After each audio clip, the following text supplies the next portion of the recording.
All right, so for more now on the Middle East conflict, let's turn to our next guest, South Carolina Republican Senator Tim Scott. Good morning, Senator. So you've just got back to Washington following a couple weeks home in South Carolina. Just tell me, what are you hearing from your constituents about the war? I know people don't like higher gas prices, but do they see the long-term good in ridding the world of the Iranian terrorist regime? Absolutely. The most important thing I've heard at home is people trust President Trump. Really important. He is doing what no other president has done in nearly 50 years. The real question I keep hearing back at home is, do we want to negotiate with a nuclear Iran or one that does not have nukes? The answer is simple. Let's make sure our negotiations are always with Iran without teeth, without nukes. We got to have a toothless tiger on the other side of this negotiation. The price is too high to negotiate with the nuclear armed Iran. They cannot be trusted in any way, shape, or form.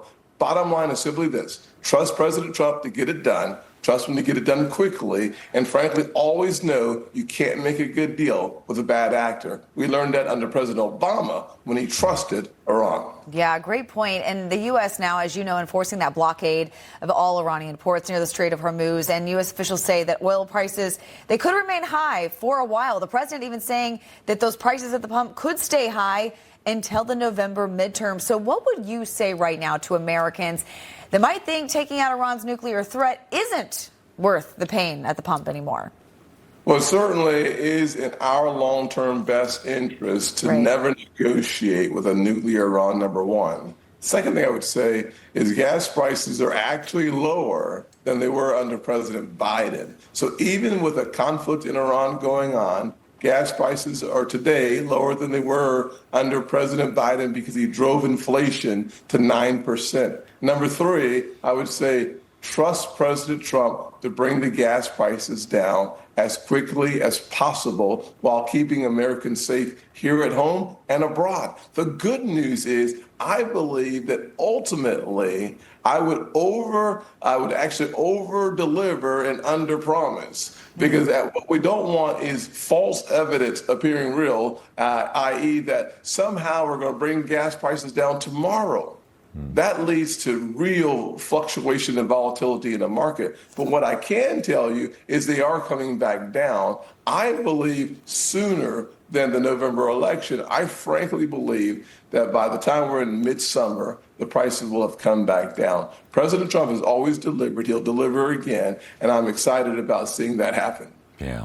I want to shift gears now, Senator, to the 2-month DHS shutdown. Politico out with a headline: GOP leaders prepare to steamroll opponents of Homeland Security funding plan. They say Senate Republicans could move on a fiscal blueprint for ICE and border protection funding as soon as next week. I know some conservatives don't like this reconciliation process that we're going on, but obviously Democrats, they aren't going to play ball. So this is the only way to get them funded, correct?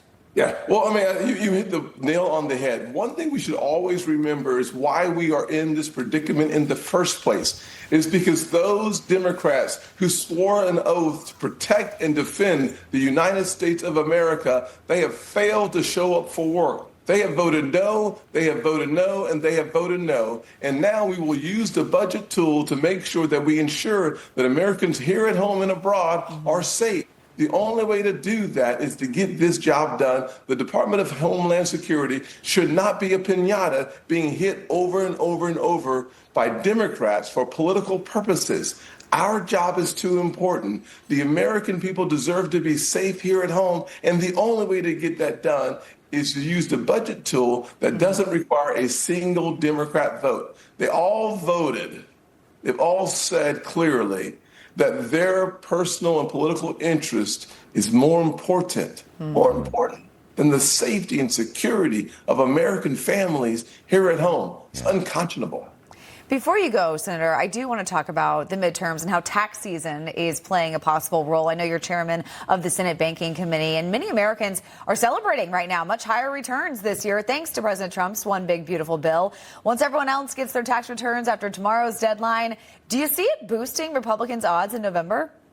I do. I think there are two ways to make the country more affordable. One is to bring prices down. Number two is to bring wages and or take-home pay up. With an 11% increase in your tax returns, which equates to about $300 a month and more spendable income. The entire world becomes more affordable. I remember being a poor kid in a single parent household, and I can tell you $300 goes a long way. And the fact of the matter is that every single Democrat supported raising your taxes by $5 trillion, and only President Trump and the Republicans stood in the way. We won, they lost. That will be the end of the November election. We will win, America will win, and the Democrats will lose. And you've got more money in your pocket to prove it. There we go. Amen. Definitely sounds like America's winning then. Senator Tim Scott, thank you so much for taking the time this morning.